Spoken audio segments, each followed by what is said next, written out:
Hi, Hi. how are you? Good. How are you? Good. Everybody's popping in, and now I'm texting. Oh, never mind. Okay, good. Amy and Katie had Charlie today, Ronnie. They what? They had Charlie today. They took Charlie today. Are you serious? Yeah. I don't think she's posted anything, but he is so stinking cute. Wait, is it already here? Like she's already due? Yeah, like she's early. The baby was 33 weeks, but they had to take him because he wasn't growing. Oh, I was gonna say there's no way it's already at Yeah. 38. Oh, Yeah. No, it's he had like a blockage. There was a blockage with the umbilical cord. So they've been monitoring her for the last 3 weeks, and he was growing, but then he stopped the last week. So they took him today. oh, well that's good. I mean, He's good. yay! I'm so excited for her. I know. Well, and Leah, you'll know this. You remember Amy Tate? Yes. Monchichi? Yeah. Yes, I remember Amy. Michelle is Amy's sister. No, I knew that. I realized that. Yeah. Oh, good. Okay. Yeah. No, I talk with Amy on Facebook quite frequently. Yeah. Oh, Oh, yeah, Yeah. that's right. That's how we all three of Yeah. us. Oh, got really? connected. Yeah. Leah, they had their baby today. That's great. Yeah, they had Charlie today.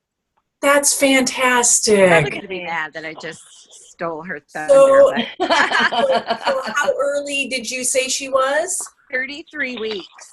33. Okay. And she Katie went at 33 weeks. Yeah. Okay. And So she was early with Alex too, correct? super early. Yeah. Yeah. I mean, it was scary. Yeah.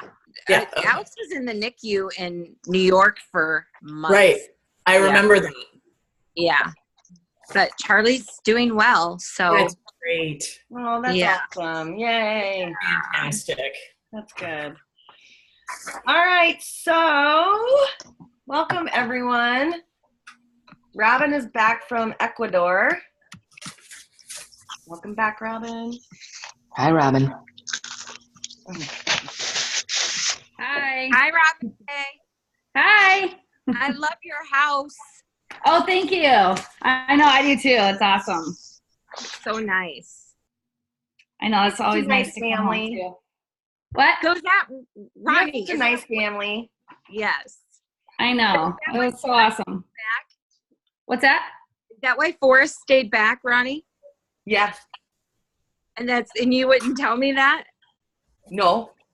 I thought you were being weird. I was like, okay. I guess Forrest has got shit to do around the house. All right. He had to help her with Robin's stuff. Oh, that's so nice. All right, you guys. So we've got well, Maria's here. Hi, Maria. Hi. Hi. Lynn's here. Ryan's not going to make it tonight, and Mary had to work late. But I had an interesting conversation with Mary the other night that really brought up some things that I want to just touch on. She called me and said she felt really bad, and she's a do-gooder. So she was like, I haven't done the work. I'm really stressed out. I really want to dive in deeper. So, and I told her this, and I want to tell you guys all this, that this work is on your own time. Don't just do it to do it. Like, do it. I mean, this has got to become like a practice. So when we think about it like it's work, then we go, ugh, and then we got to sit down and we got to journal and stuff. Like this is supposed to be fun. It's supposed to be inviting. It's supposed to really unshed, all of your stuff. And like I told you guys before, I'm doing this again. I do it every time. I mean, I do it quite often. These are like tools that you're going to be able to go back and look at. Like I know last week we talked about in module 4, I redid some of the triggers, the people I was triggered around. Because I was going to see my mother-in-law. So I needed to figure out, some of my triggers around her. B, I have some new stuff coming up with different family members. So I had to go back and find out, okay, where is this mine? Like where am I stuck with this idea or this opinion or this judgment? but I know that some of you are just kind of doing the work a little bit as you can. Don't beat yourselves up. Here's the other thing. If you're not doing the work, I really want you to sit with that. Like a lot of times, like, I don't know if you guys know this, but it's statistically proven, 30% of people, either only 30% of people finish a program, finish a book. So it's not abnormal for you to kind of fizzle out on week 3, because they usually say, like, third way through the program, we start to lose our energetic, like, juice or energetic flow. So if I were you and you feel stuck or you feel like I should be doing more than what I'm doing, don't beat yourself up. Go into that and look at, okay, why am I stuck? Am I bored? Have I already cleared this? Do I need to go deeper? Do I need to do the meditations more? Do I need to have a one-on-one coaching with Ronnie? Here's the other thing that I talked to Mary about, and you guys, like, I hope you guys understand that this is a beta group. So most of you are in here, at a low cost, because I've never done a group before. And this work is really, it's intense. And sometimes you need some hand holding to get through it. And I feel like, at the end of this, I'm going to give you guys a survey. And I really want you to be really honest with me, and because it's going to help me, because I don't know. I think it's very imperative and very important that we do one-on-ones, because each of you has a different story or has something different. And my job is just to take you and put you on the outside of it so you can see it from a different perspective. And that's why I offered Kelly's services to you guys, so that you could get it from her end, because the more people that know this type of work can really help you to dissect that. I know I talked about, like, Kelly and Robin getting together because she's my sister, and Kelly and Michelle getting together because she's my sister's best friend, like, so that we can really help each other. And the reason I'm just saying, I just want to acknowledge that if you feel like you're not getting as many breakthroughs, it probably isn't you. It could be the way that this is laid out, and I'm totally humble enough and open enough to hear that. But I too want to make sure that we're doing this right. Like, this isn't about this is about you guys. This isn't about me and the way my programs run. This is like, I'm not sitting here every single week and making all these modules so that I can be like, oh, look what I did. No, it has nothing to do with me at all. Like, I really want you to have the full experience. So if that means that we have to jump on a call for an hour, I'm totally fine with that. That means that you have to speak with Kelly. I'm totally fine with that. Posting your stuff, being a little bit more vulnerable may help you in that.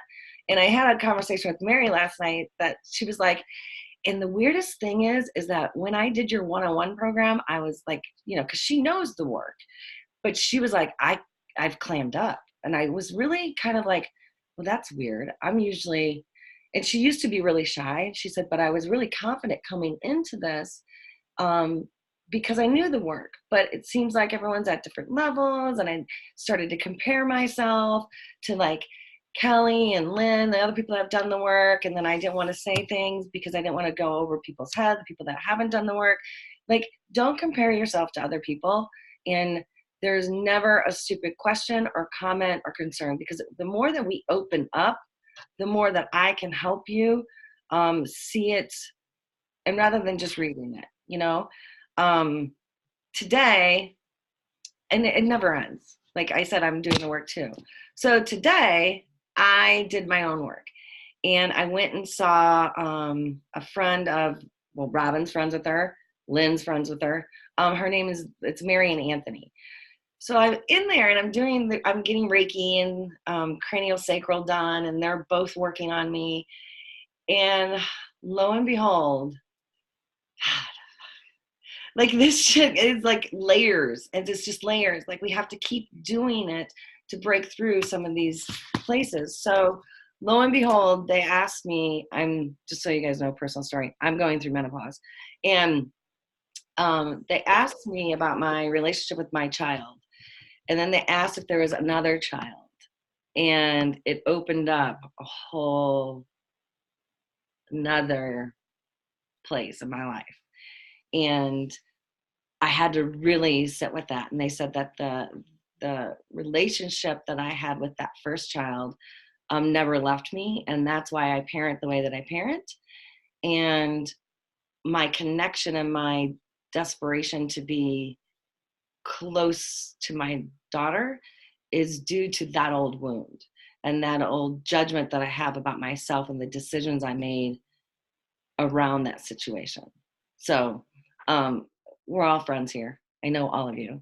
And I trust you all, but I had an abortion when I was 17. And I was scared, and I was with a young mind. And when she asked me if this child, had I given it a name yet? This is the third frickin' time somebody's asked me if I given that child a name. And I said, no, I still haven't. So I came home and I gave him a name, and I wrote him a letter. And then I wrote my 17-year-old self a letter. And I posted earlier today that a lot of times the forgiveness that we have to have towards others isn't about others. It's about the forgiveness that we have to have towards ourselves and the decisions we made and the choices we have to live with and have compassion for. So I did that today. That was fun. But it really did help me understand that my relationship with my child is my relationship with that child.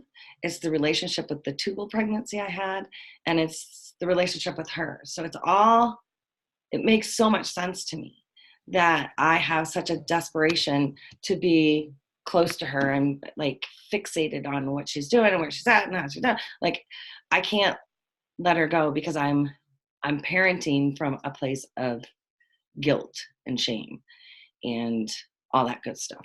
So when I say to you guys, I know Kelly's talked about this a bunch, and she's talked about doing the work and how many times she's gone through it. This is what I'm talking about, that there's so many layers to us. There are so many experiences we've had and have been through that we made a decision about ourselves or about the people that we surround ourselves with. And if we really want to get to our true purpose and serve the world, we have to continue to do the work. And there's like a funny quote, or not a funny quote. There's a song that I call it my dad's song, and it's called Better Than I Used to Be.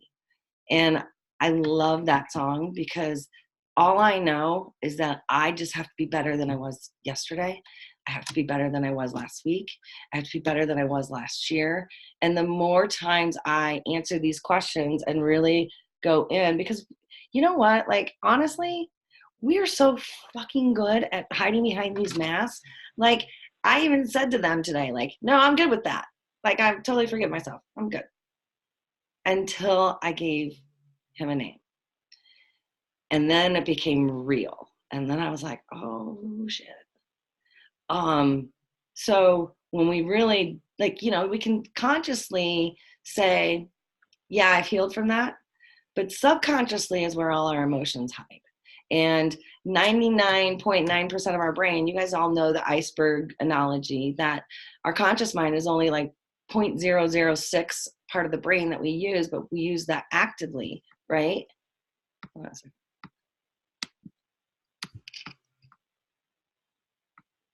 Oh, Robin, you can't text me while I'm talking because then I get distracted.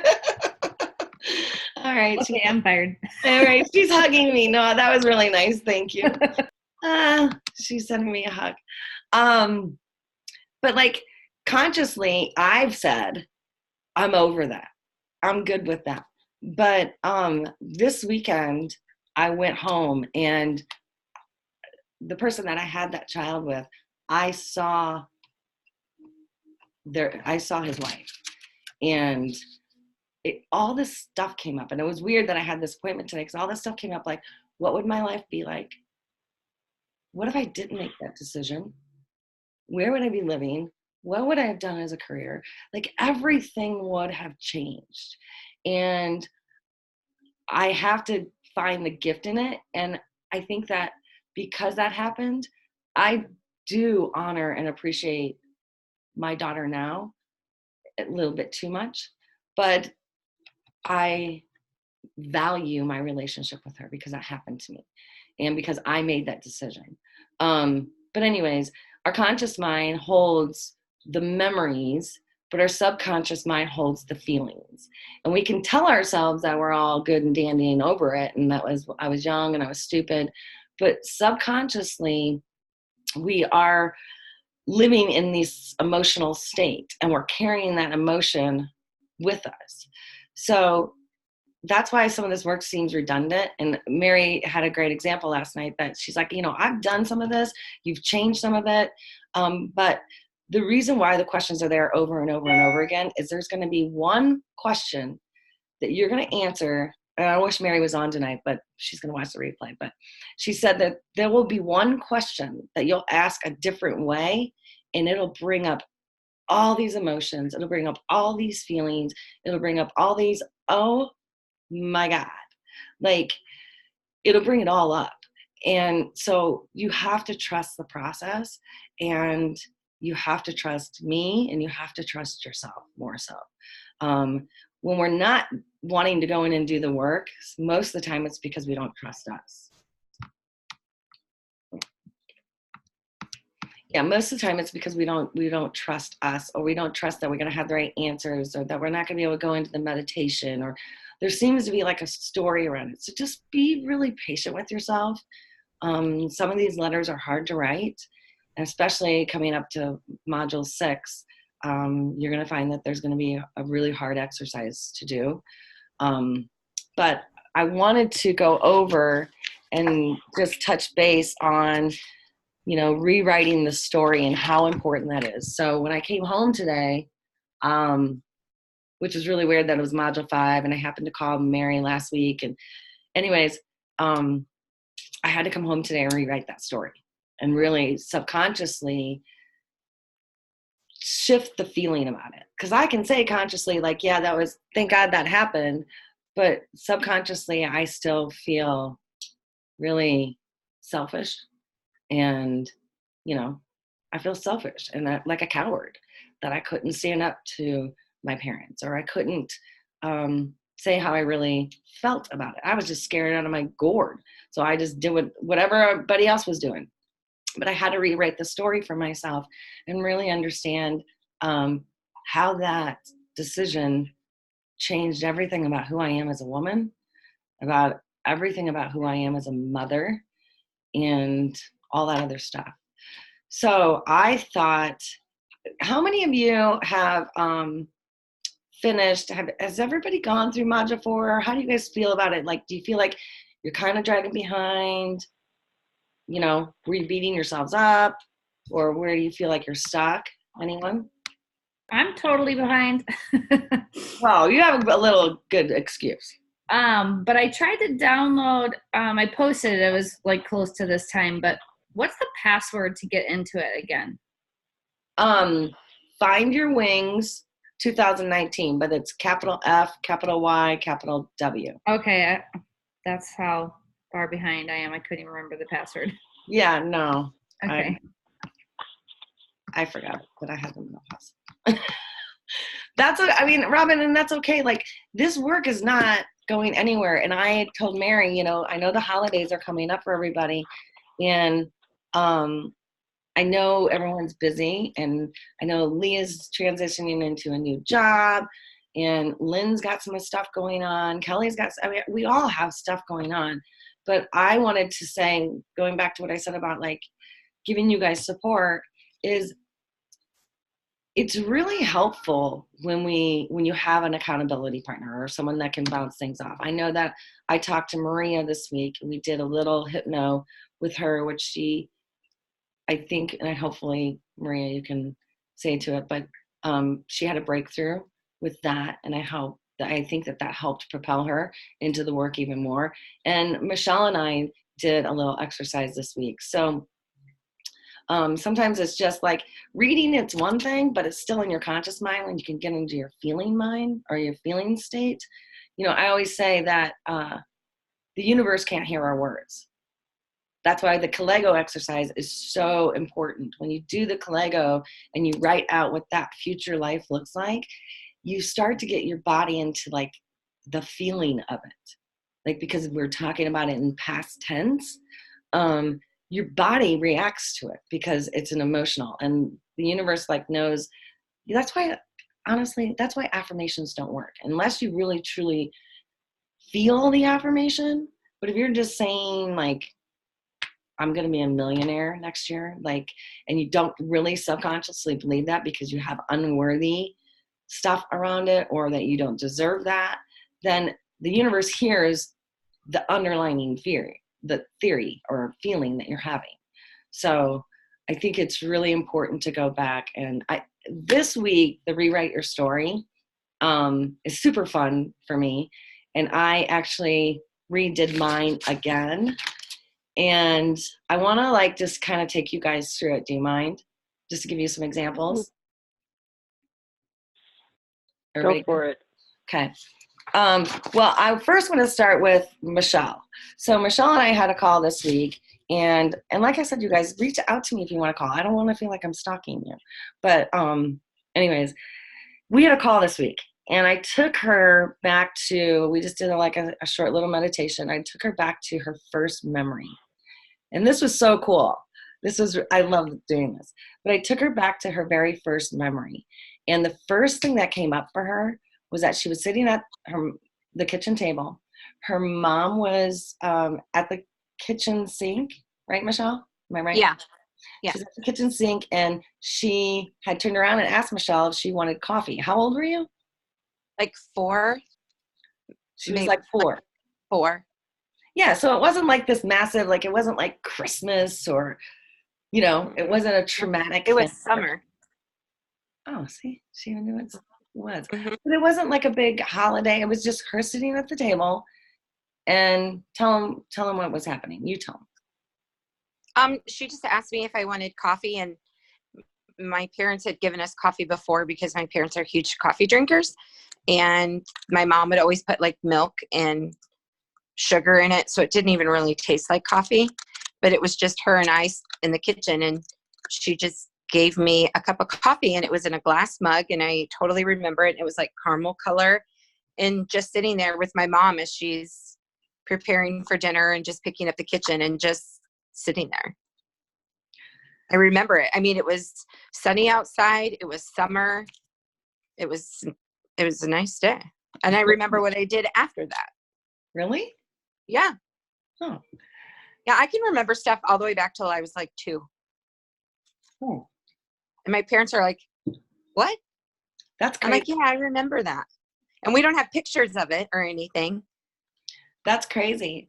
So when I asked Michelle, okay, so your first memory, the first memory that you go back to is usually like your state of being. It means that you made a solid decision at that point because you remember it, and it's embedded in you. That's why you can remember it, because it's in your conscious mind. It's part of what I call your MO. So Michelle, I was like, oh, well, okay, that's what was happening. How did you feel? And once her and I broke it down together, it made her feel mature. It made her feel like an equal to her mom because she was getting coffee like an adult would, right? Mm-hmm. So I said, I think that means like you like equality. Like you felt like an equal. You weren't talked to as a child, but you felt really important and very like a part validated. Validated and seen. Mm-hmm. Yeah, as a human being and not as a child. Mm-hmm. Because I wasn't seen much as a child, but I remember that. Yeah, because that stood out to you because it made you feel that feeling of like feeling validated, feeling so grown up and equal. So and I just remember thinking, don't let Amy walk in here. Don't let Amy walk in here. Don't let Amy walk in here. Because I wouldn't be seen anymore. Yeah, because you wanted to be seen. You wanted the limelight. So her MO throughout her life is usually based off of that first memory. So hers is she believes in equality. She wants to be seen always, heard, validated, and Being treated like an equal is so important to her. And when we started to like talk about that, she was looking back at her relationships and even all of her relationships. And it's very much who she is. Mm-hmm. Robin, do you agree with that? 100%. Yeah. Totally. Yeah. Isn't that crazy? Yeah. Mm-hmm. Yeah. So my memory isn't that pretty. My memory was being held by my mom and fighting with my grandma, and a lot of crying and a lot of screaming and me being pulled. And so I took from that, I mean, like, we all have to take good things from, I mean, we make a decision about ourselves. And whether or not that was functional or dysfunctional, it was just what happened. And I remember it vividly. I could tell you the door. I could tell you where the couch is. I could tell you where my dad was standing, where my grandpa was standing. And I made a decision that I never wanted anybody to be sad or upset or hurt. So my MO was to try to help people always be happier, be, what, all that stuff. Right. So when I was, and my parents would always say, like, where the hell do you find these people? And I would always find the broken people so that I could help fix them and make them all better, because it was kind of, it's what I'm doing in my life. Like, I loved being a teacher as a hairdresser. I wanted to help and guide people and make sure everyone's okay and lift you up to the next level and make you happy. Like, that's my MO. It's always been, I always dated the most random screwed up people because I would, except for my husband, who's on here. But just because I felt like I needed to fix everybody. Like, that was my first download. Like, I need to fix this shit, and then when you move into like the happy memory, like with my happy memory, you want to know what my happy memory was? It was us doing a muscular dystrophy fundraising carnival in our backyard on Elm Street. And I can remember it. I can remember my mom and my Robin and everyone getting together and making all these like booths, and we made signs, and we had balloons, and we sold tickets, and we were raising money for muscular dystrophy. Was it muscular dystrophy? I think it was. Yeah, it was. Yeah. And I remember it and I thought, oh my God. So as I'm doing this work, I realized that one of the biggest things I loved about it was I loved the energy of being a part of a team and all of us together, once again, helping people. And it was so awesome that we could raise money. And I remember my mom being like, this has helped so many people, girls. Like, and I was so proud and so excited. And I love being at events. And it was outside, of course. So of course I love outdoor events, and I love like lots of different things. So I like concerts, which makes sense to me because that's one of my first happy memories. And then I also really love being a part of a team and building and creating something together. Me and my sisters a lot of times will do themes on parties, but we like to do it together. Like, it's just, and then, take it into the dance world. And I love that. So it was another download that I want to make people happy. I want to make people be seen, and I want to help people. Like, was my happy memory. That's also attached to my first memory, which wasn't that pretty of a memory, but it was still a good download that I took from it. Is this making sense to you guys? Like how this all plays out in your life? Yeah. Yeah, I'm excited to have a call with you to do that. Yeah, I know. But Robin, we really need to like do a real call, not a sister call. And Kelly, and maybe I'll reach out to you if you don't mind. Kelly, are you still here? Yep, just had to unmute myself. Sorry. Yeah. Yeah, I that's a think good that would be idea. really, really great, Robin, if you could connect with her. Yeah. Yeah, I'm here. Yeah, that would be good because I already have my own downloads about your stuff, right? Right. So, and then when you guys do this, what would be interesting, and then we could do it as a family, is like start to reach out to your family members. Like, is this what really happened? I know, Michelle, like you said that you talked to your mom and dad about it. Like, if you talk to your sisters about it, like, is that your perception of this moment? Or, and you'll be interested to see what different downloads people took from those places. Mm. Yeah. So I would like to do a couple meditations, if you guys don't mind, and go back and do a little bit of this work just to see what comes up for you. Are you guys down with that? Hey, Ronnie, Yes, dear. just one question. I don't know how many everybody else on here remembers, but you know how I have a problem remembering childhood? Yes. So, like, the bad moments versus the good, like, I can always recall the bad things, which I know where that led me to be a protector. But when it comes to the good memories, how do you, where do you search and try to attempt to get those? Okay. So, and I worked with a few of you that have a hard time going back, and there's like zero memory, right? Just go back to the first one. It doesn't have to be when you were 4. It can be in your teenage years. Something that if it comes up for you and it's a happy memory, like anything before 20, like something you accomplished, something that made you feel confident or empowered or excited, Okay. like don't get fixated on the age. And I know Kelly and you both have, a lot of people do this. It's not abnormal because certain things don't stand out. But with the ones that do stand out, so for example, I have, that first one.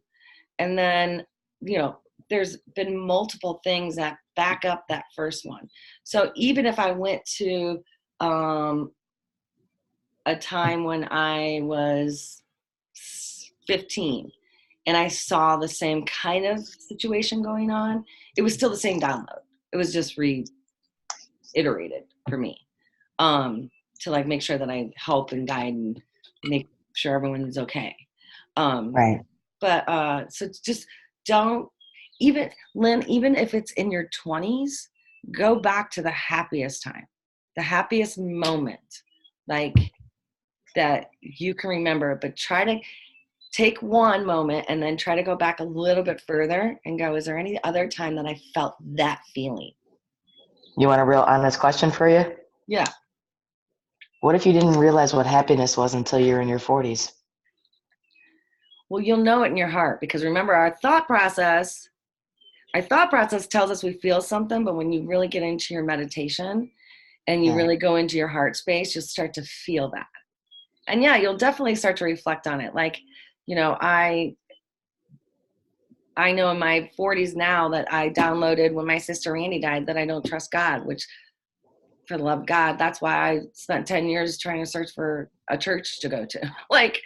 But I didn't understand that until I was in my 40s. So Right. Is that what you were saying or asking?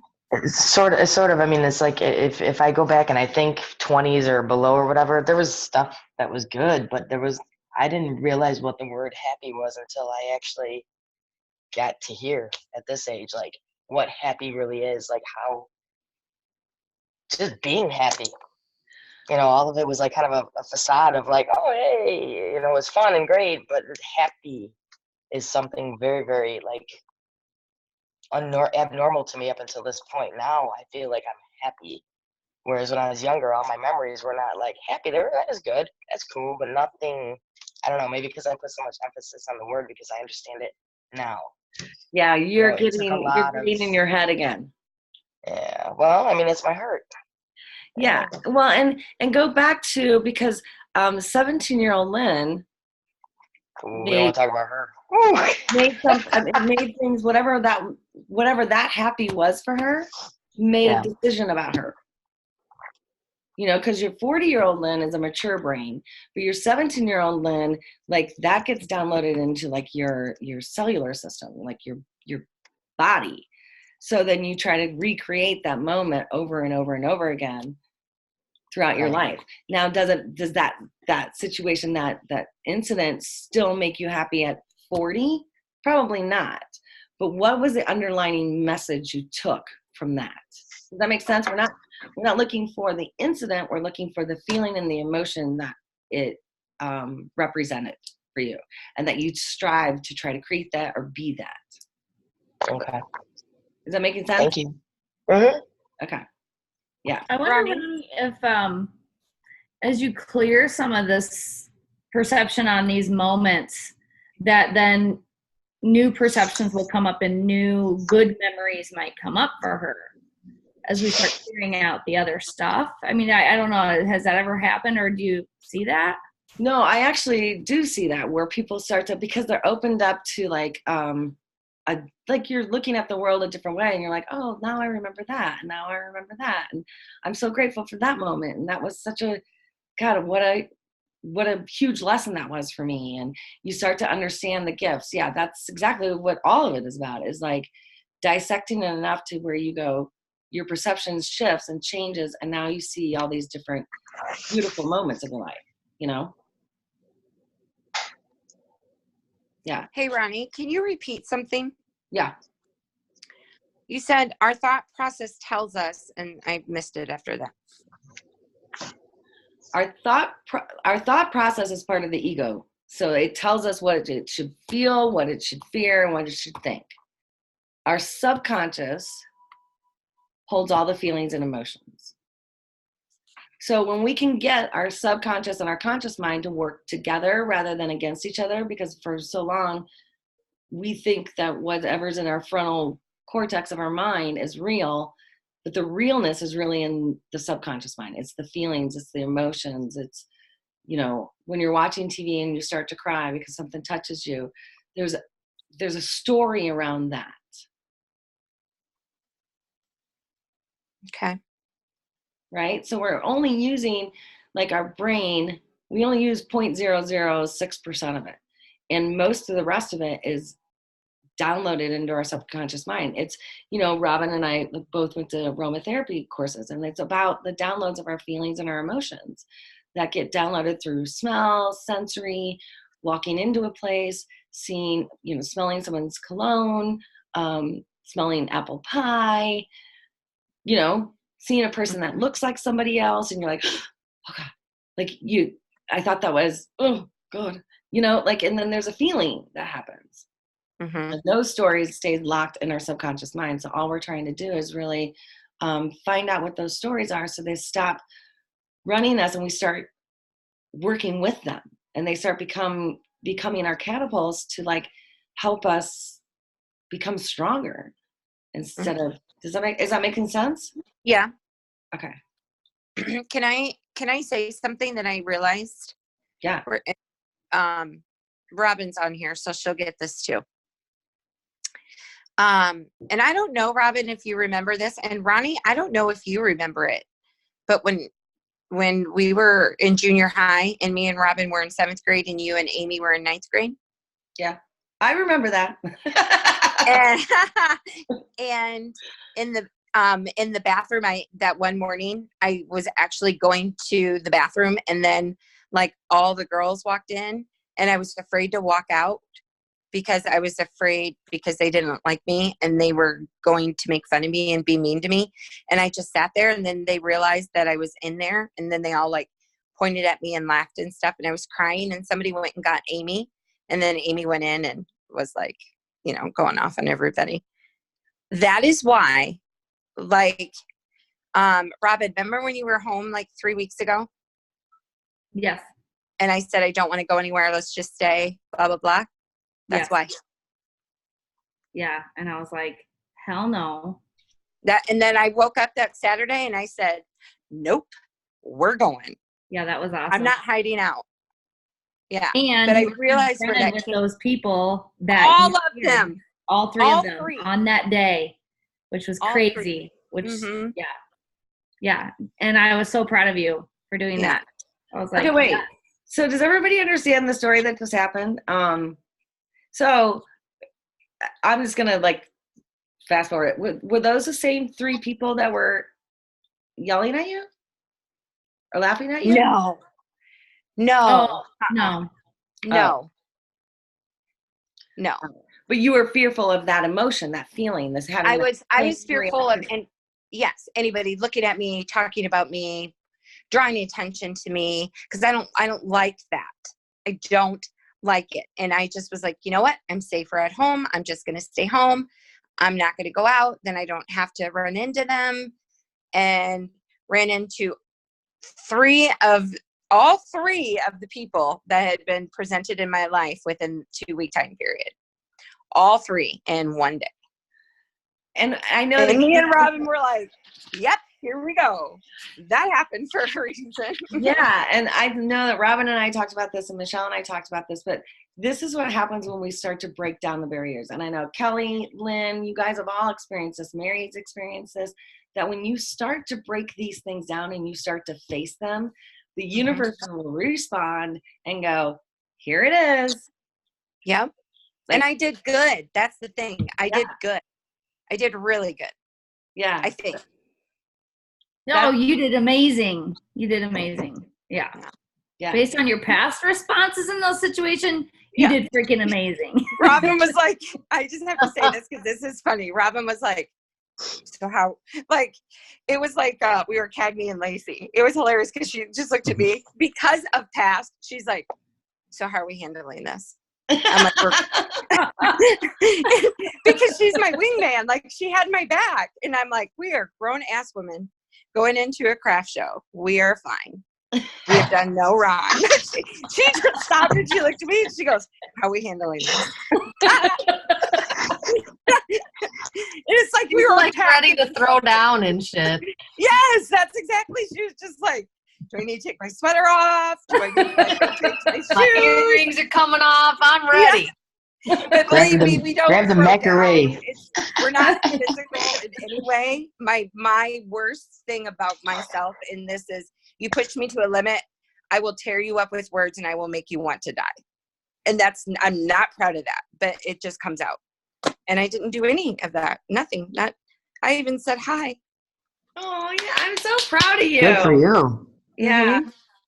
Yeah. Yeah, and then we walked out there and I was like, what the hell just happened? Who are you? Who are you, Michelle? Who are you? Growth. Yeah, right. And I mean, at that point, we had only been doing this for 3 weeks. And it was just a moment that my mom and my sisters all had said, I'm so proud of you, Michelle. And I mean, me and Robin laughed about it the entire day. We just kept talking about our dark shadows and our light shadows. And we had nothing but light shadows that day. Yeah. So anyway. It's crazy. It's crazy. Yeah. And I think that everyone else can say how proud they are of you too, because it doesn't take that much work. Like, we always keep saying the word work, but it's really not that much work. It's something happens and I can't still explain it, but something just shifts. Mm-hmm. And you get into your own real power, not the power of the ego, but into your heart power. And that just feels so much lighter and it just kind of goes away. Right, Kelly? You're shaking your head, yes. Hell yeah, you feel free, man. You feel like all your life you go through your life with like this big ass weight on your ankle, dragging you to the bottom of the ocean. And like, once this work, you start really getting into this work and you start doing it and you do it over and you do it over, like, you just feel so fucking free, like you could fly. Yeah. And nothing can hurt. Our last Reiki session, because like I was like like ready to go, and I was ready to go. It's like you're just free. Yeah. I don't know how to say it. There was something else, Ronnie, that I got, like that moment in the bathroom when I was in junior high. I was in 6th grade. It really shaped me as a person. Oh yeah. And it's crazy to go back and think, because for me, why when I'm confronted with something or somebody backs me in a corner or I have that emotion that I had, why I go with my mouth and I get very like defensive and it comes out verbally is because that's how I saw my sister protect me. And that's when it stopped. Wow. And I was like, oh, that's Amy, it's your fault. I am the way I am. No, I'm not saying it's your fault, but I'm just saying that's what I saw. I saw my sister she protected me, and it all stopped. Yeah. And we took that on, like, oh, that's how I'm supposed to be if I want to protect myself. Right. Yeah, like subconsciously you took that on. Right. Yeah, I did. It's crazy. Sorry, And Robin, for all our issues in our 20s of ours. That probably Sorry, we had a hell of a time. That probably even goes back further where Amy got the download, your sister got that download from a parent. From my mom. From your mom. And then your mom probably got that download from her mom. Yep. Right? Like it just kind of goes all the way down. And it just the train continues, you know? Yep. Okay. Sorry to derail so far. That's okay. I'm sure, like Michelle, when you're sharing this stuff, and you know, we talked about this last week, and I know that Kelly posted a video that when we start sharing this stuff, you're bringing up stuff for other people. So it's good. It's helpful. So, all right. Do you guys want to do? Let's do a memory one, and I'm gonna add in just a little bit of hypno into it. I've studied hypno, but I just like it a little bit better. But then, and then I thought we would close with a future meditation. And then remember, we're going to get together next week one more time. Even though module 6 is up, I want you guys to be able to get caught up so that we get clear. And then we'll close out next week with like our vision plan. And I want everyone to make sure at least you do your module 6, because I want everyone to read their mission statement. Okay. All right. So I want everybody to get comfortable. Close your eyes. Take a slow, long, deep breath in. And as you exhale, release any worry, any fear. As you inhale, pulling in support, love. And really exhale and push all your fear out, all your worry, all your judgment.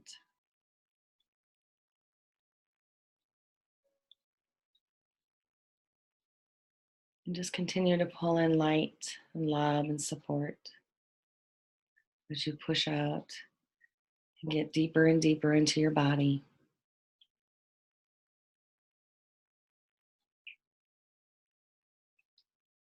Feeling your body let go. Feeling it relax.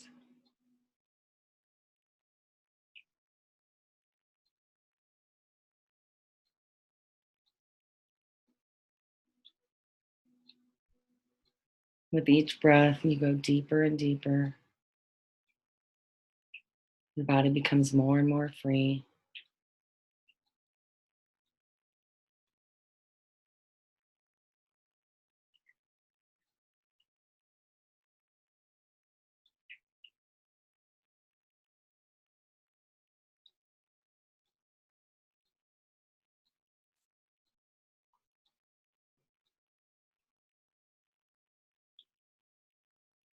And as you feel your body completely relaxed now, completely free from worry, fear, judgment.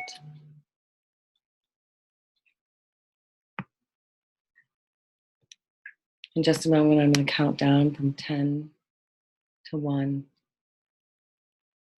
And as we go through each number, your body becomes more and more relaxed.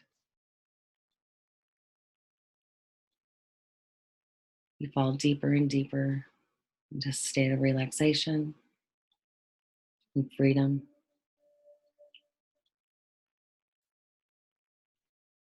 10, as you let it go. 9, as you feel your body sinking. 8, as you go way, way. deep inside. 7,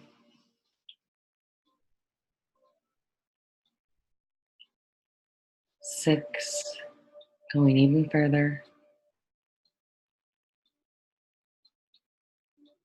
5, as you may be feeling your body become so light, free. 4, 3, 2, as you feel your body completely relaxed.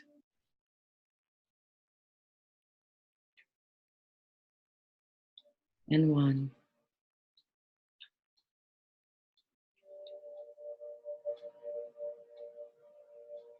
I would like you now to take yourself back to the very first memory that pops into your mind. Whatever age that is for you. Take yourself back to that space, that time. And don't overthink this. Just go to the first memory that comes up.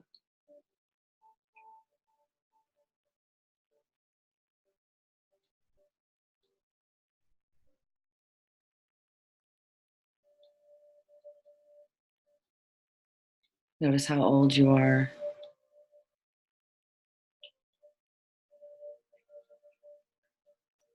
Notice what's going on around you.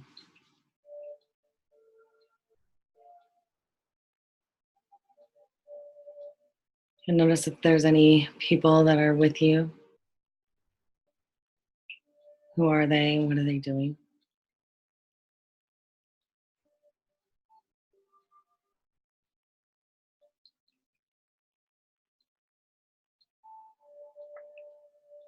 And if you found your memory, just stay in that moment. And if you have not, just keep going. Taking yourself back in, down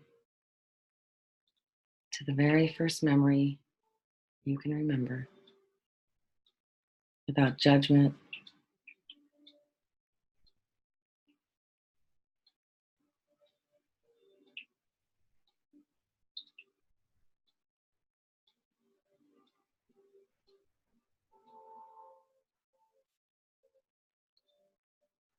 I'd like you now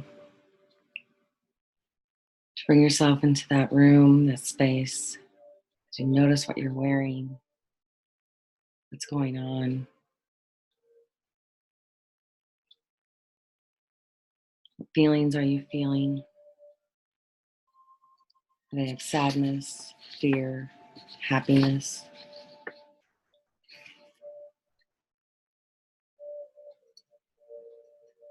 I'd like you now to welcome in your higher self, the adult you, the wise you, compassionate, spiritual, this part of you. Ask this part of you to come in.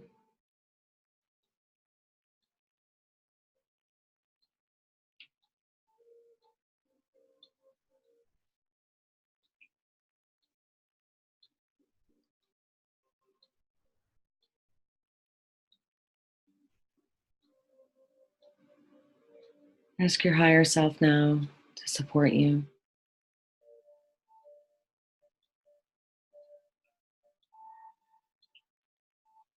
Maybe she or he hugs you.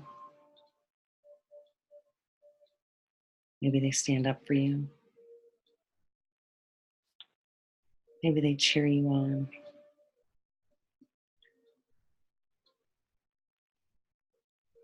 But all you know now is that your higher self, your stronger self, your wiser self is here with you, standing by your side.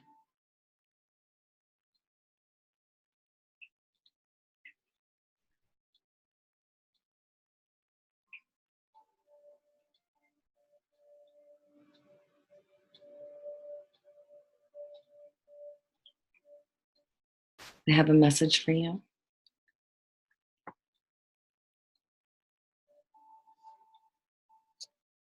They're so excited that you've invited them in here.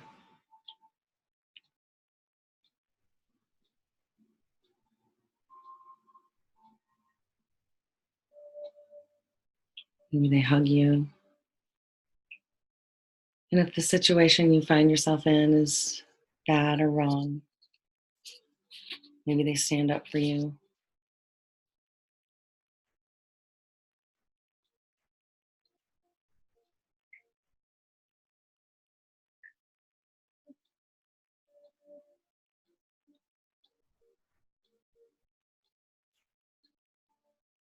They would like for you to exit with them now as you go hand in hand. And as you leave this situation, happy or sad, and you walk outside with them.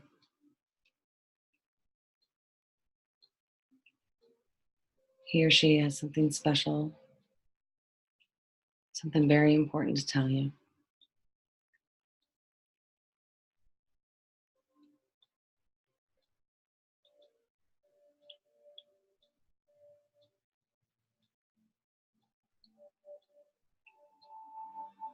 They're reminding you that they're always here to support you,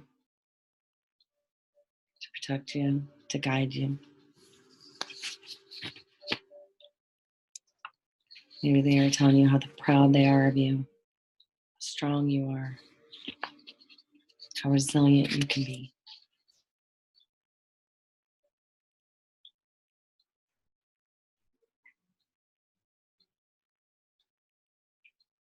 And with that, we're going to give you one last hug. As I start to walk off, notice where you're standing, how you're feeling. Is it grateful? Is it scared? Is it loved? In just a moment, I'm going to count down from 5 to 1. As you start to bring yourself back out. 5, 4, feeling grateful, supported, and loved. 3, feeling appreciated, seen, and heard. 2, and 1. You can open up your eyes.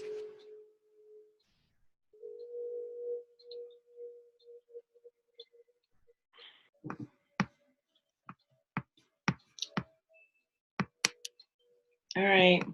How was that for everybody? Kelly, are you journaling? Yeah. Well, otherwise I'll forget. Yeah. So, and it's really important, whatever came up for you, this is what I want you to do. I want you to write it down like as quickly as you can to reflect on it. And maybe you'll even have to need to go back into it. So how was that for everybody? Good. Good. So what you want to do with that is figure out, what decision did I make about myself? What decision did I make about the world around me? What decision did I make about other people? And what decision, what did I create from that download? Okay, say those 3 again. So it's in the module 5, rewrite your story. So what did I make this mean about me? What emotions came up for you? What was your perception of what was going on? So what did you feel about what was going on? Was it scary? Was it happy? Was it joyful? Was it, and then it goes into, what did you make it mean about the others involved? Like, what did you make it mean about them? What did you make it mean about the world? Like, and what did you make it mean about you? So it's all in that worksheet. And when you start to like uncover it, and kind of just journal. Like today I just kind of journaled a bunch of stuff, and I made a bunch of shit, mean stuff about me that wasn't even about me. Like, I was like, oh, like, that's kind of weird. Like, I made it mean that people are bullies. I made it mean that I'm a victim. I even went as far as there was one memory that I have where I was getting beat up. Not beat up. I was getting kicked in the back by a guy. I won't say his name, but I remember his name. But he kicked me in the middle of the back all the way home from school. And he was really tall and really skinny. And I know his name. You do? Yeah, I bet you do. TL. He's a meanie. But I realized that when I started doing this work, I remember being in like a couple gas stations and some Black people would come in, men particularly, and I would get extremely nervous. And then I would think, God, am I prejudiced? Like, I tried not to be prejudiced. My dad's prejudiced. I don't want to be prejudiced. Like, there was this whole thing around it. And it took me a while to figure it out, but it was only Black men. And it was probably because Tony Lucas, and I would say his name, kicked me all the way home in the back, like in my back. And he was such a bully to me that I feared Black men. And then, of course, then I watched TV and then I watched the news and then there's another download, like, because that's what all they show on the news is like Black men doing this and that. And then, so I had to figure out, am I prejudiced? Like, or is this my download from something that happened to me? And it became my download that something happened to me, so I had to address that and like, oh shit, I can't be scared around every Black man I meet. Like, that's gonna like hold me back from being my true authentic self just because one incident happened to me. And it makes me feel better now. Like now I'm like, oh, that's just my story. Like now if I see, even like if it's a gangster guy, like I'm not that fearful anymore because I'm like, oh, that's just my story, and I pull it up and it kind of dilutes it. And then I'm done being fearful of it. And it's not holding me back, I'm not like entangled with it anymore. So anyways, did anybody have anything crazy that happened or anything struggle? I'll share mine. Good. Okay, do it. Well, you can laugh because I'm going to probably laugh, but I'll just say anyway, don't laugh. But I'm going to laugh. So my first memory, well, it's not, I don't know if it's really my first memory, but it's what came up was that I was I was holding a Bible study at school while everyone in my class was coloring Halloween pictures when I was in about the 3rd grade. Because when I was growing up, my parents are Pentecostal. So like that's like as close as you can get to Baptist without actually having to wear dresses every Sunday. And so Halloween was evil. And I was not even allowed to color pumpkins. So I've never been trick-or-treating. I don't know anything. I don't know what any of that's all about. Halloween actually freaks me out a little bit. So like, even as a married person, I would never do like Halloween candy. Like I'm like, no, I can't. So Paul would do it. But anyway, so that was my first memory. So that I came up with. It's funny. So what did you make it mean about you? So that's your first memory. So what was the feeling and emotion around it? Well, you kind of feel like an outcast, right? Because like it was me and my girlfriend and her sister, because all of us were of the same church and none of us were allowed to do it. So like, I mean, I was weird, right? Because I'm sitting in the hallway in a desk, like reading a Bible. I actually brought my Bible to school, like sat in the thing and we studied scriptures and shit. Like that's what I did for fun back in the 70s. I mean. Okay, so can I walk you through this? Yeah, do it. Okay, so what you made a decision about yourself at that time. You made a decision about that you were weird.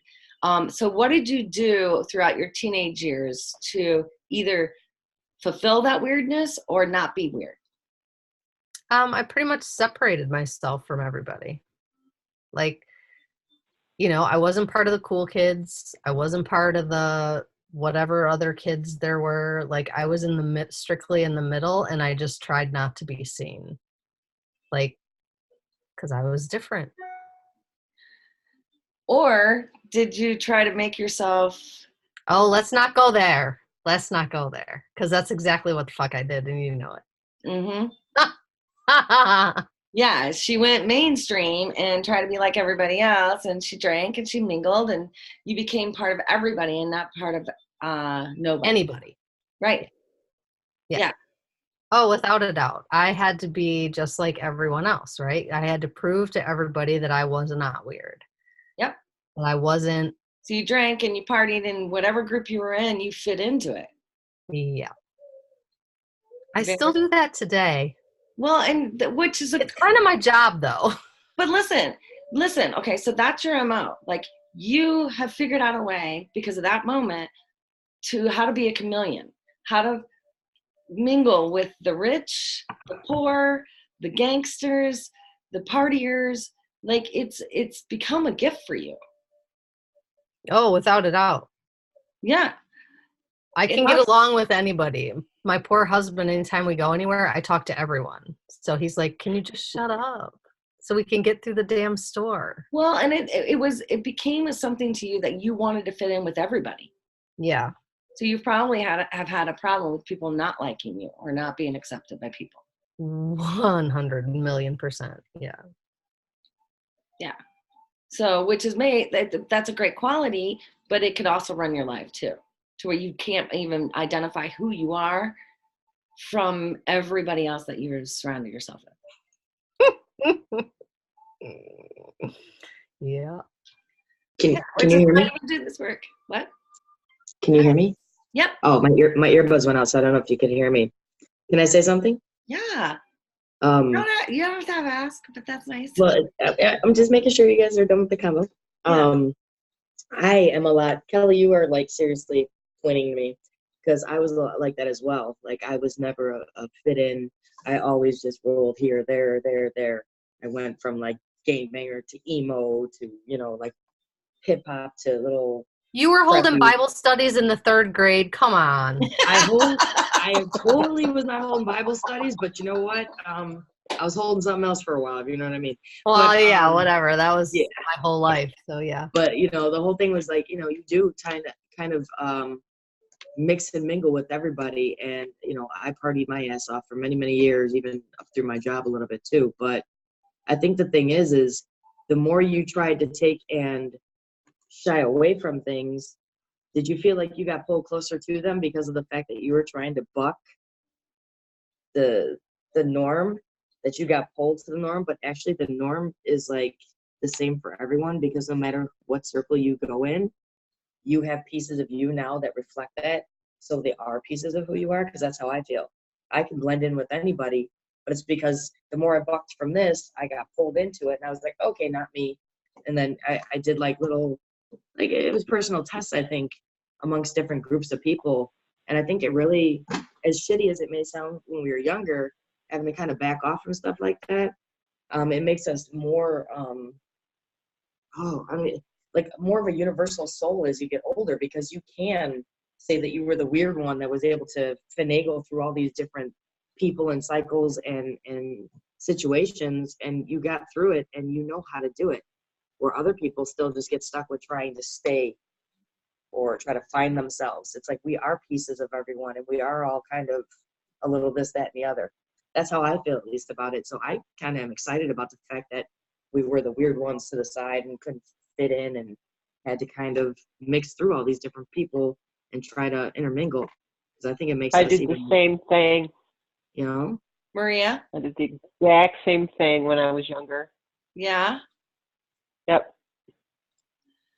Which, a lot of us that take that download and try to fit in, like, we become the popular people and the people that people turn to.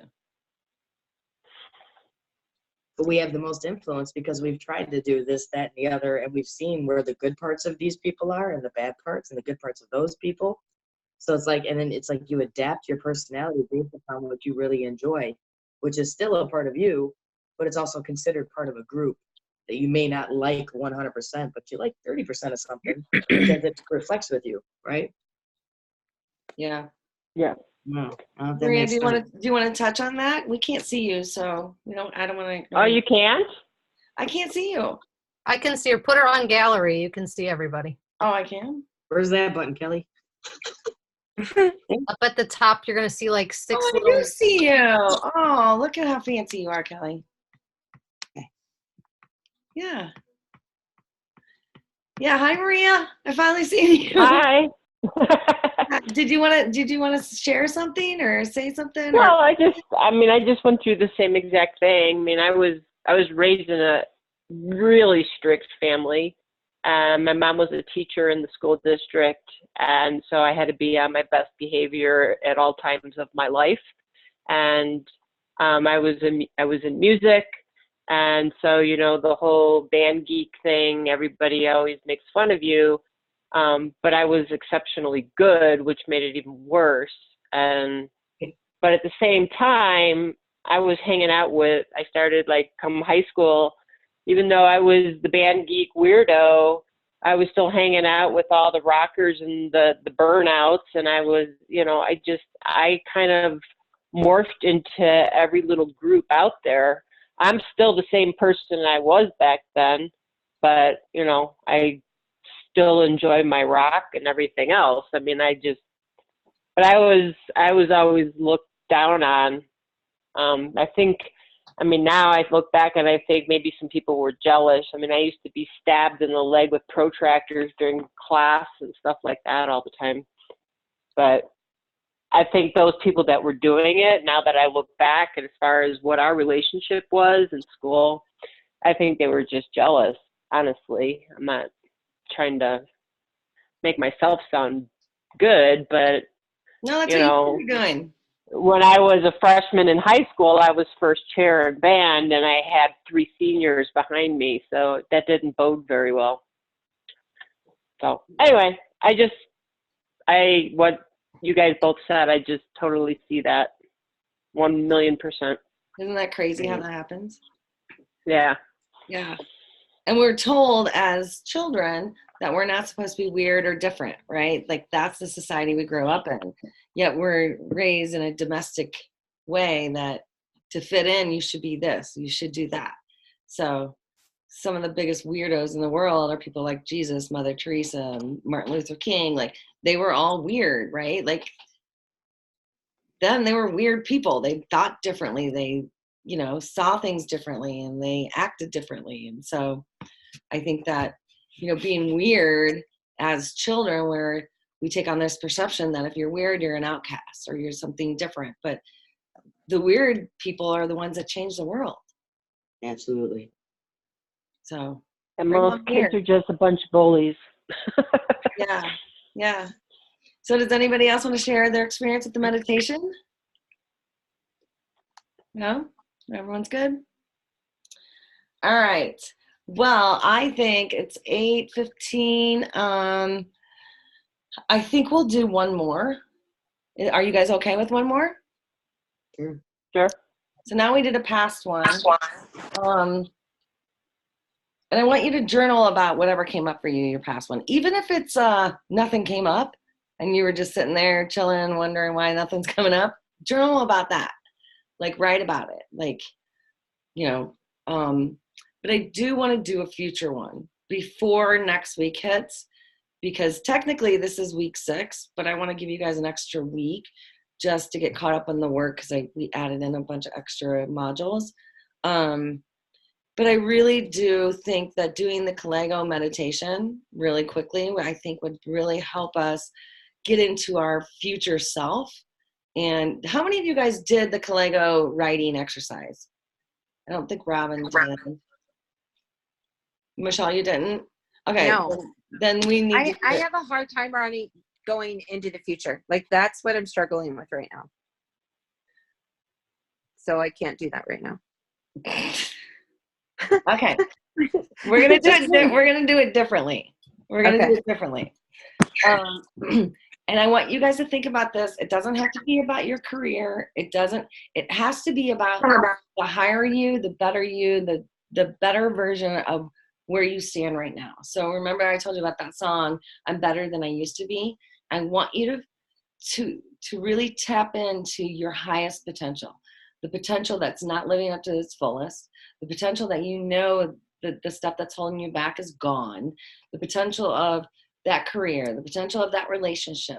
What does that relationship look like and feel like? And get into the feeling aspect of it so that we could actually start to like train our subconscious mind and our body like to actually live in it. Because once we start living in it, it starts to become real, and it stops becoming the story in the conscious mind. Okay? Everybody good with that? Do your best, Michelle. I'm cheering for you. Here's the thing. I've been looking at it all wrong. What have you been doing? Overthinking it. Hello? That's what I do. That's who I am. Okay. So that's the difference here, is that we're going to get into the feeling. You don't have to see a person, you don't have to see the job, you don't have to see the building, but get into the feeling of it. Like, what would that feel like to have that perfect relationship with yourself, with your kids, your health, your career, like feeling inspired, inspiring others? Like, what would that feel like? So we're going to go to that. Is that better? All right. Yeah. Okay. Yeah. We're only gonna So spend you're like, saying the Kaligo is all about the feeling. it's all about like Kalego is like There you go. pretending like you're in a year from now, and then going, oh my God, you're not gonna believe what happened. This is what happened to me. Okay. Oh. We How do did you spell that this. right? Well, Kalego. Okay. I'm gonna say, you know what? I'll put Kevin. His name's Kevin Cease.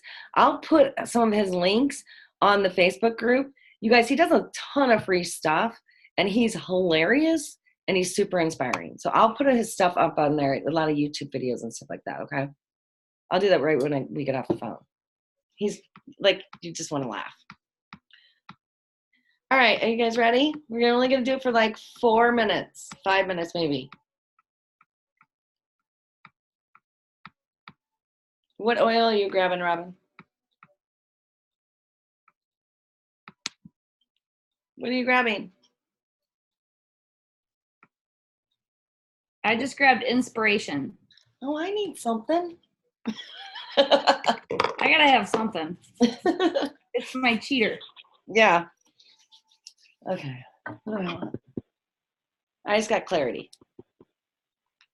All right. Everybody close your eyes. Take a slow, long, deep breath in. Release and let everything go as you feel your body relaxing. Another slow, long, deep breath in. Letting all your judgments go, or your doubt, or your fear.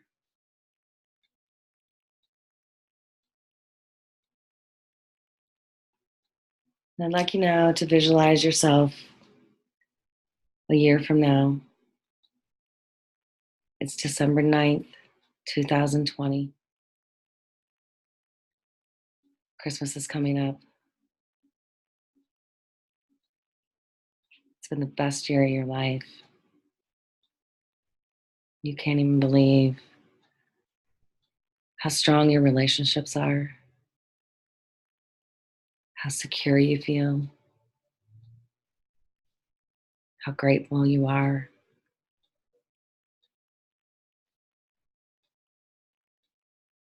I'd like you just to place yourself in your home, in one of your favorite places in your home, your safety space, your happy place.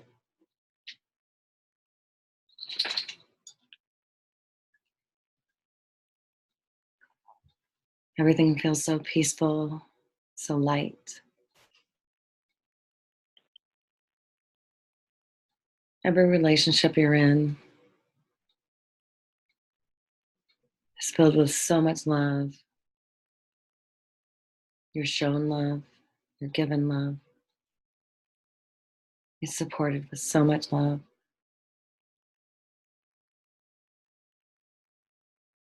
You Feel so confident,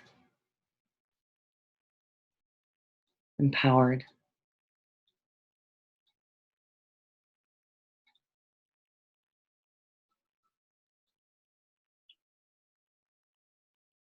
And choose whatever you wish right now. Maybe you take yourself into your career, and what does that look like? Maybe you got that promotion. Maybe you got that raise. You're completely free of any debt or any fear around finances. What does that feel like? What are the possibilities for you to be completely debt free and making enough money to support your family, take vacations?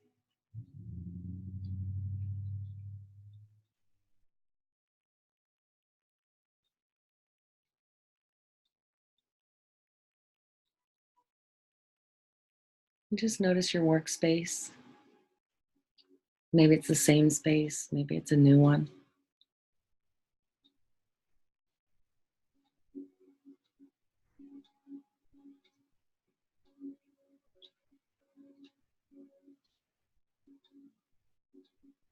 Imagine how fulfilled you feel every day when you get done with work.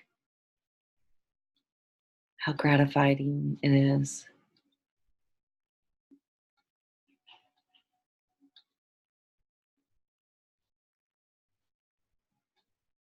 Notice all the people you're helping to grow, to heal, to inspire.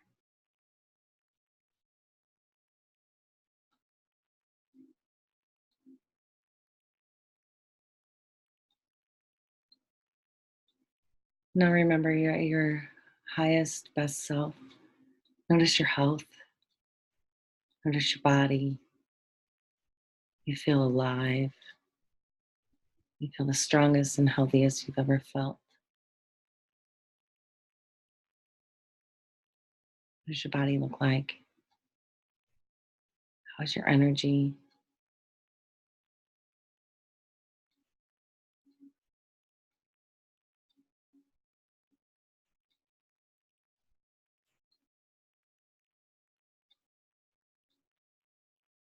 What are you capable of doing now with this healthy, strong body of yours?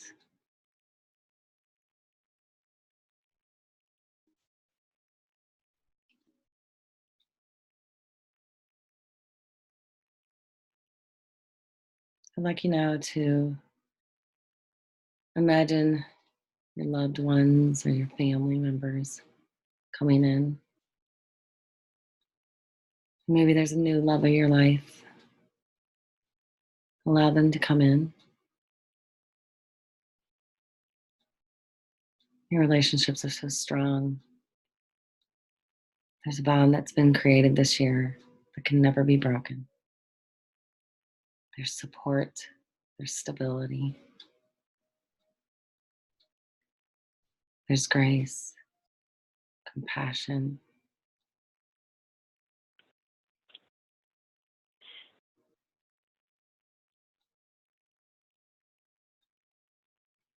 And if this is a new relationship, just notice how that would feel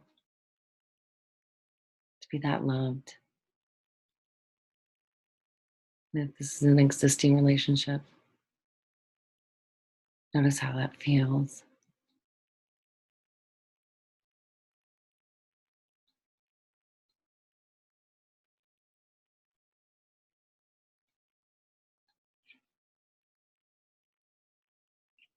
Notice your home. Maybe it's the same home you're in now. Maybe it's a vacation home or a new home. What does that look like?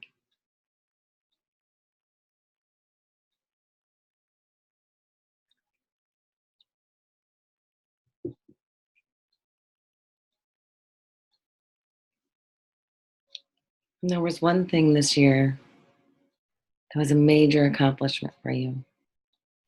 And you were recognized by many for your hard work, your inspiration, your dedication.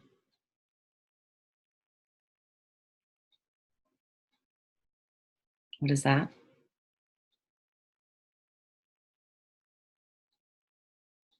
Maybe you notice yourself getting an award or that raise. Maybe you notice getting new clients, more clients, hitting your goals and being acknowledged for it.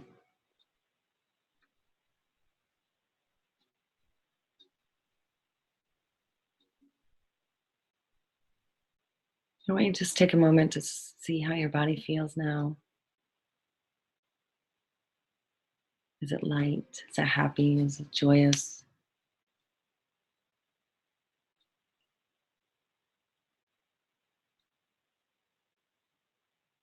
I want you to remember this feeling. And when we're done with this meditation, I'd like you to journal about the feeling and all that you saw and all that you experienced. And take a slow, long, deep breath in.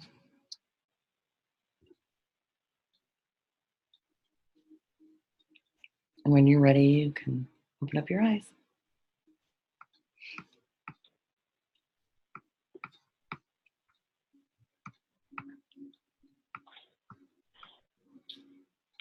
I always try to do it with you guys, and then I get lost, and I'm like, wait, I have to keep talking. Wait, I gotta go back. I can't be in this room anymore. How was that? Good? Good. Leah, was yours good? You manifesting some stuff? Yeah. Yeah. Good. I'm excited to hear. So, I mean, physically, how did it feel? Did your body start to feel different? Like you could feel the shift in your body? Mhm. Yeah? No? I felt lighter. I just felt calm. Content, maybe? Supported? I was super peaceful. Yeah. I think it's really good for us to do that. And I have to do it often because, there's stuff coming up for us. And I'm like, oh, God, I don't know what that looks like. So maybe I just have to start creating it and manifesting it, But I think it's important, like, even if you're just looking for love and support and even self-love, it doesn't even have to be outside of you. Like, all this stuff can be coming from inside of you, and really making that happen. So, all right. Anybody want to comment? Question? Concerns? No? Good. All right. So as I said, finish up what you can this week and then do module 6. There's a section of module 6. You're going to be writing a letter to yourself, which is really hard. And then you'll be writing a little obituary, which was probably one of the hardest things I ever had to do when I was going through the first initial one. It gets better with time. But I really want to make sure that you guys really promise me you're going to try to do the meditations every single day. At least the heart math one, the 3-minute one. We all have time for that. But really try to journal as much as you can, because the more that you can write and the more that comes up in these meditations, the more your subconscious mind is talking to you. So when we just meditate and then we just kind of go away from it, we're not allowing the subconscious mind to speak the way it was just giving us messages. So even if the message was, I didn't say shit and I didn't feel anything different, write about that. Like, something will start to manifest and start to come up at what the block is around that. And then, like I said, Kelly and I are going to do some calls this week.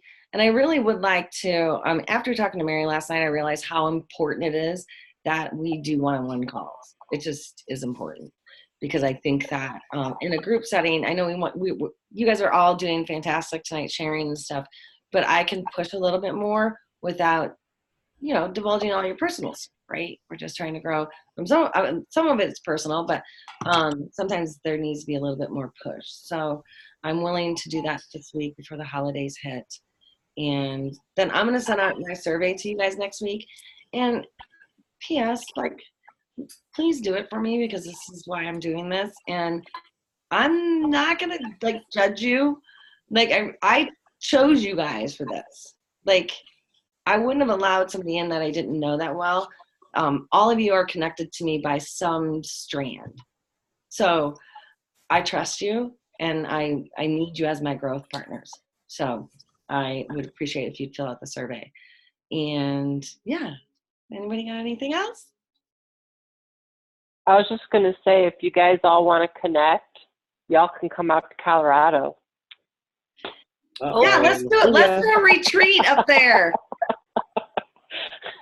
We can go do some meditations up in the mountains or something. Oh my I'm God, that down. would be so I'm down. amazing. Where are you You wait at? till after it snows. Where are you at, Maria? I'm outside of Denver. North, south? I'm north. I'm north of Denver. Okay. Yeah, let's do it. That Road would be trip. awesome. You know what's really weird that you just said that is that I totally when I was meditating this morning, like doing a retreat came up. I'm like, what? Why am I doing this?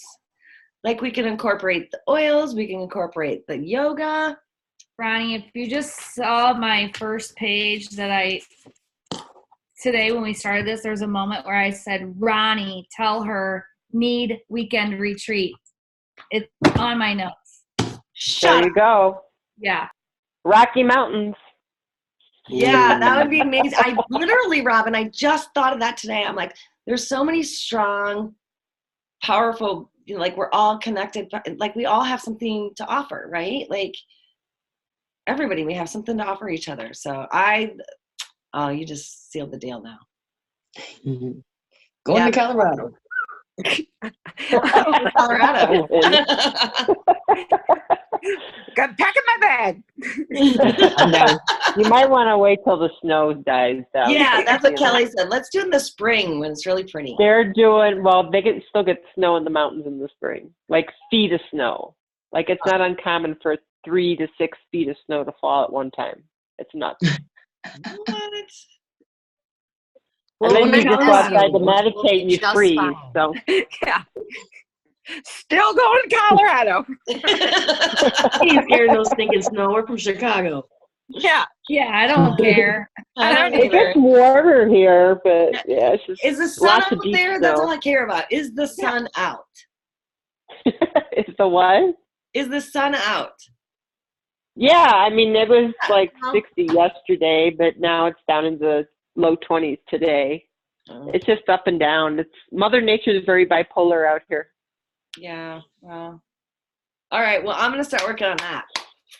My January quest. All right, guys. Well, thank you. And we were on a little while tonight, but I think we did some good work. Yep.